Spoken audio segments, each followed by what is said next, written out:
公路自行车运动是地球上距离最长也是最艰苦的运动项目之一。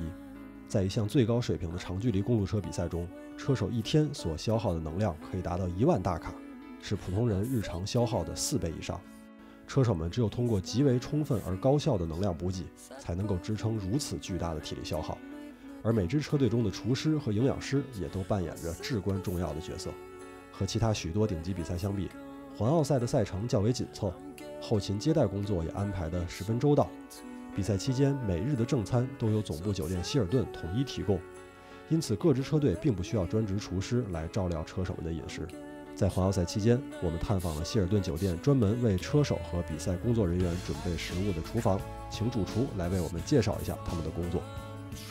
Alright, so how it basically works, we've got 133 riders in-house. Altogether we total about 280 including their officials and their crew. So we cater for them for breakfast and for lunch and dinner. So at any given time we have roughly 300 people for each of the meal periods. And on average the consumption, what we do, we use about 600 bread rolls a day, 900 eggs, 250 kilos of pasta, 250 kilos of fruit. So yeah, they eat a lot. Alrighty, so as you guys can see here, this is the start of dinner process tonight. So we have all the proteins lined up, all the sort of starches. So this is the risotto we have on tonight, plus all the pasta, plus the stir fry tonight. So this is all going to be consumed in one meal period. 如此大量的食物需求，意味着希尔顿酒店的10余位厨师分成2组，日夜不停地轮换工作。在环奥赛举办的这1周期间，这座厨房中每时每刻都能看到厨师们忙碌的身影。如此庞杂的工作是如何安排的井井有条的呢？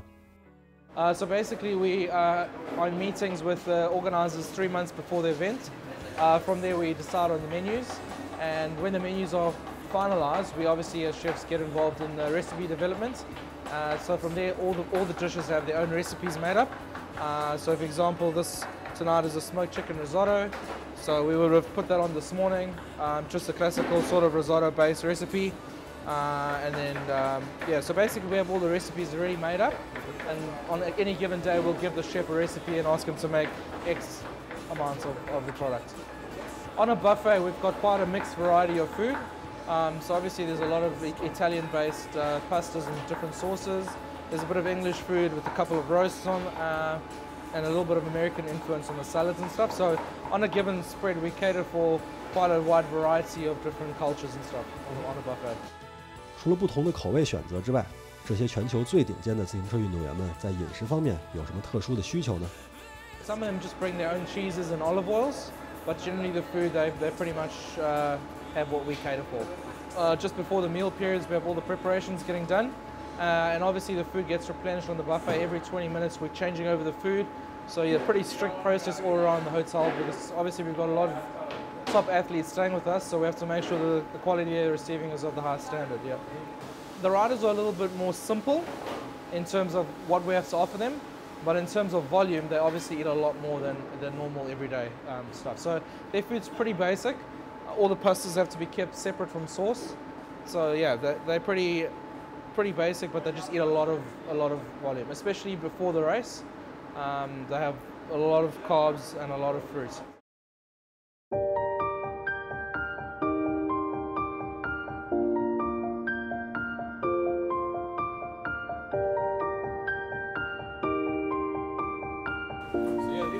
Crates of fruit that's already prepared for dinner tonight and breakfast tomorrow morning. So yeah, we've got about probably close to 60 platters here, and then obviously we've got some more stuff all prepared there for lunch tomorrow. So we have to try to keep on top of the demand, because on any given day it really depends. But fruits generally probably one of the biggest movers for us. Obviously it also goes through quite a lot of cheese. And a lot of cold meats, always fruit, always cheese on every buffet, and every day we change the sort of variety we offer. So we'll change the cheese on a daily basis, add a couple of different varieties. The same with the fruit. We do keep watermelon as a standard.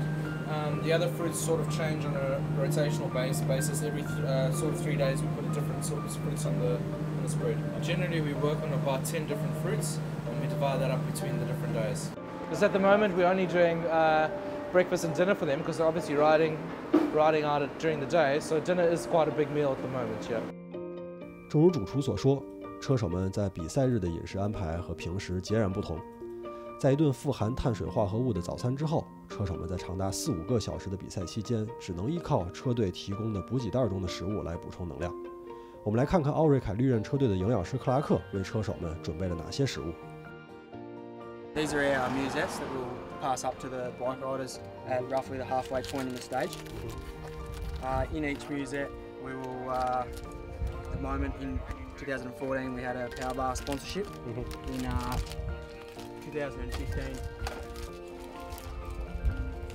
2015, we have a edX sponsor here. So on top of that, we'll put two gels for fast uptake energy, a bar or two, and then we have some cakes, whether they're small sandwiches, a tart, a jam tart, or like a rice pudding, and then nutritional snacks to help the riders throughout the day. We, as you can see, we have plenty of different options, different cakes, 8 or 9 different things. So there's plenty of options depending on the individual, and some of whom might be lactose intolerant or gluten free. So you have to cater for everyone. 能量棒、能量胶和运动饮料，这些最基础的补给品对于业余爱好者而言同样适用。